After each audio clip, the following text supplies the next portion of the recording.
Сәлем Стамбулдан. Бүгін салмақ тастау видеоның 95-ші күні. Бүгінгі салмақ 101,7. Бүгін таңертең тұрдым. Барлық жасайтын заттарымды планка, вакуум бәрін жасадым. Жаттығу жасаған жоқпын тек. 2 стакан суымды іштім, спирулинаны іштім.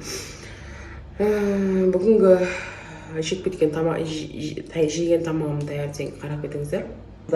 Бүгін ешқандай асып баратқан өзгеріс жоқ.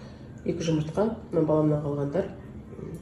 Огурцы кішкентай қалып еді, үстіне тағы бір огурцы турадым.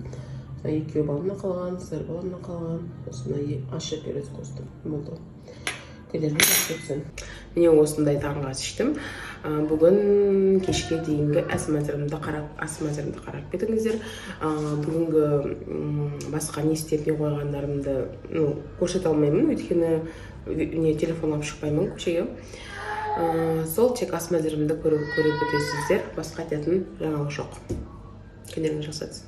Қыздар, так, түскі ас. Кеше гарнир қойып еді, гречка. Соны йогуртпен жеңдеп жатырмын. Сағат 3. Кешке тоже бір жеңіл бірдеңе жеттім олар. Көрерім мен қарарым. Тойдым ба, тоймадым ба соған байланысты. Нан жегетсем, кешке дейін тоқ жүрсем, мүмкін тек кефир шығамын. Сол кешке дейін көріскенше. Қайырлы кеш, достар. Жаңа күндіз бұлғыр жеп алғаннан кейін ештеңе жегім келіп тұрған жоқ. Міне типа хлебца сияқты овсянкадан жасалған печеньке емес, мына іші печеньке дәмі ұқсамайды. Хлебцаға ұқсайды кішкене. Вот соны мына кефирдің ішінде жатырмын. Мені қарағандарыңызға рахмет. Комментарий тастаңыздар, каналыма тіркеліңіздер. Ертеңге дейін көріскенше. Пока-пока.